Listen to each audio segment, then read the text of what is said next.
Area 51 से एक unknown caller ने radio show host Art Bell को शो के दौरान कॉल की। कॉल करने वाला शख्स हद से ज्यादा घबराया हुआ था, जो अपने आप को एरिया 51 का एक्स एम्प्लॉय बता रहा था। उस शख्स ने आर्ट बेल को एरिया 51 से मुतालिक चंद हैरत अंगेज राज बताना अभी शुरू ही किए थे कि अचानक सैटेलाइट ट्रांसमिशन बंद हो गई और उस कॉलर से राब्ता टूट गया। लेकिन 7 महीनों के बाद उस शख्स की दोबारा कॉल आई। ज़ेम टीवी की वीडियोस में एक बार फिर से खुशामदीद। नाजरीन, हमारी दुनिया तरह तरह की मिस्ट्रीज से भरी हुई है। ये मिस्ट्रीज कुछ ऐसे वाकयात, ऐसे इंसिडेंट्स या फिर ऐसी डिस्कवरीज की वजह से पैदा होती हैं जिन पर यकीन लाना इंसानी दिमाग के बस की बात नहीं होती। और यही वजह है कि आज तक इन मिस्ट्रीज का कोई सॉल्यूशन नहीं निकाला जा सका। आज हम 5 ऐसी ही मिस्ट्रीज के बारे में जानेंगे जिनको आज तक सुलझाया नहीं जा सका।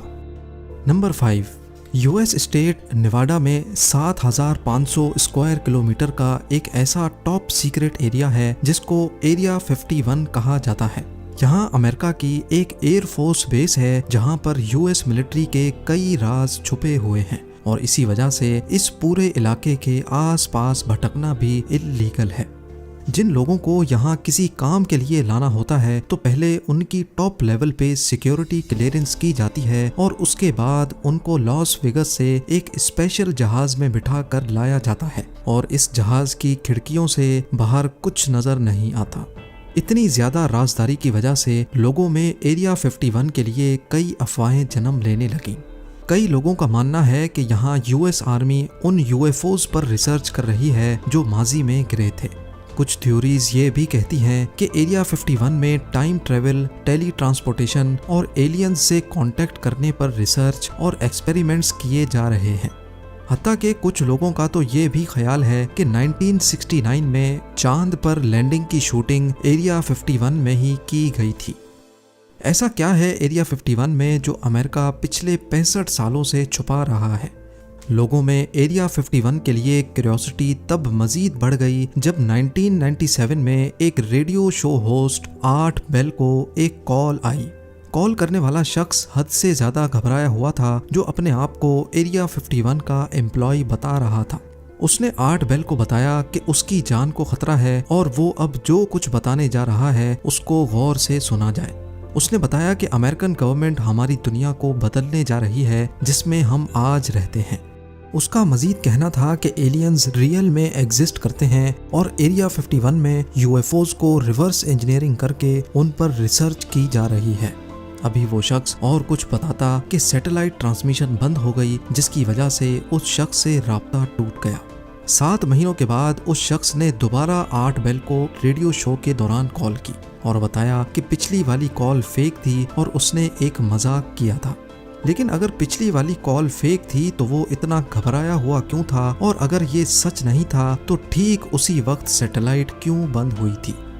ये स्ट्रेंज कॉल अभी तक एक मिस्ट्री बनी हुई है जिसने एरिया 51 से मुतालिक कई सवालात छोड़ दिए हैं।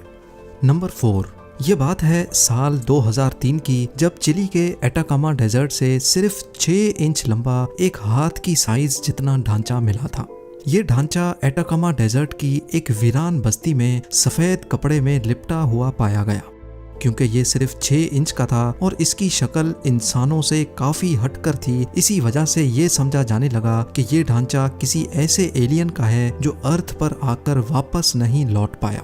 एलियन होने का अनुमान लोगों में तब मजीद बढ़ गया जब इनिशियल इन्वेस्टिगेशन से मालूम पड़ा कि ये ढांचा किसी 5 से 6 साल के इंसान का है। लेकिन इसकी छोटी सी साइज देखकर इस बात पर यकीन करना मुश्किल था, क्योंकि 5 से 6 साल का इंसान इतना छोटा आखिर कैसे हो सकता है।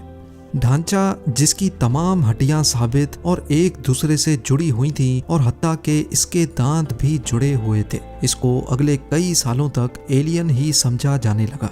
लेकिन फिर 2013 में इस पर डॉक्टर्स की एक टीम ने रिसर्च शुरू कर दी। डीएनए सैंपल्स और हड्डियों के कई सैंपल्स लेने के बाद मालूम पड़ा कि ये ढांचा करीब 40 साल पुराना है और ये किसी एलियन का नहीं बल्कि ये इंसान का ही ढांचा है, जो शायद अपने पैदा होने से पहले ही किसी वजह से मर गया था। लेकिन इसकी उम्र 6 साल के इंसान जितनी कैसे हो गई ये अभी तक एक मिस्ट्री है। नंबर 3, न्यू गिनी आइलैंड्स के जंगलात में एक नहीं 4 मर्तबा अलग अलग जगहों पर एक अजीब जानवर नुमा मखलूक को देखा गया जो किसी डायनासोर जैसा लगता था। इंडिपेंडेंट न्यूज़पेपर PNG की खबर के मुताबिक दिसंबर 11, 1999 को लेक मर्री में कुछ कश्ती सवारों ने एक देवनुमा जानवर को लेक में चलते हुए देखा जिसको उन्होंने डायनासोर जैसा बयान किया।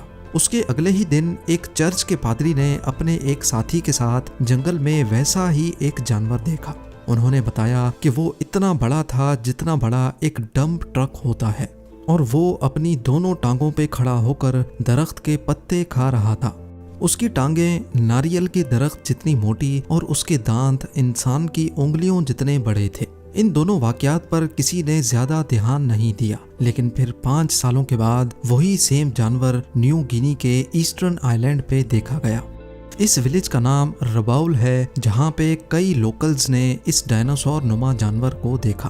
3 मीटर लंबा, ग्रे रंग, शक्ल कुत्ते जैसी और पूंछ क्रोकोडाइल जैसी बताई गई।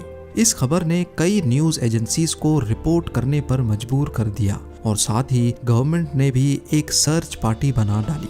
गांव वालों का कहना था कि हमने इतना बड़ा और ऐसा अजीब जानवर पहले कभी नहीं देखा, इसी वजह से हमने भागकर अपनी जान बचाई। एक और चश्मदीद गवाह ने बताया कि वो बहुत ही बदसूरत था और उसका पेट 900 लीटर वाटर टैंक जितना बड़ा था। पुलिस ऑफिसर्स की एक टीम को M16 असॉल्ट राइफल्स के साथ जंगल में इस डायनासोर की तलाश में भेजा गया। गवर्नमेंट ऑफिशियल्स का कहना था कि पुलिस को ऐसा कोई जानवर नहीं मिला, लेकिन गांव वालों का कहना था कि पुलिस वाले उसको मारकर किसी सीक्रेट जगह पर ले गए हैं जहां उस डायनासोर पर रिसर्च की जा रही है। जैसा गांव वालों ने उसका होलिया बताया था, वैसा ही एक डायनासोर इग्वानाडॉन के नाम से जाना जाता था। ये प्लांट खाने वाला डायनासोर 6 से 8 टन वजनी और 15 फीट लंबा हुआ करता था। लेकिन इस वाक़े की असल हकीकत आज तक एक मिस्ट्री बनी हुई है।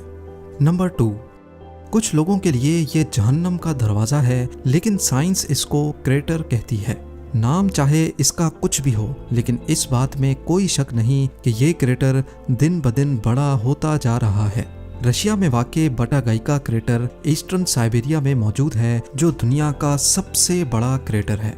इसकी खास बात यह है कि ये हर साल 30 मीटर तक अपने आप बड़ा हो जाता है। फिलवक्त इसकी लंबाई 1 किलोमीटर और गहराई 282 फीट है, लेकिन सैटेलाइट इमेज के जरिए ये देखा गया कि 1991 में ये आधे किलोमीटर जितना लंबा था और उसके बाद बढ़ते बढ़ते 2018 में इसकी लंबाई 0.65 किलोमीटर या फिर 650 मीटर्स तक रिकॉर्ड की गई।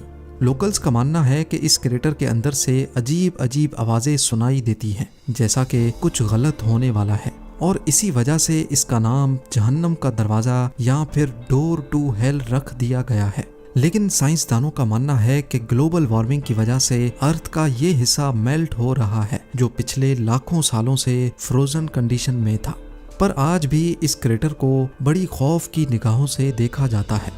और अब नंबर 1, 1920 में एक कमर्शियल जहाज पेरू के ऊपर से गुजर रहा था, तभी पायलट ने जमीन पर अजीबो गरीब फिगर्स बनी हुई देखी। ये फिगर्स जमीन के इतने बड़े एरिया पर फैली हुई हैं कि जमीन पर रहकर इनका अंदाजा लगाना नामुमकिन है। नेज़का लाइंस के नाम से पहचानी जाने वाली ये फिगर्स पेरू में 200 मील के एरिया पर फैली हुई हैं। कुछ पहाड़ों के ऊपर बनी हैं तो कुछ को फ्लैट सरफेस पे देखा जा सकता है।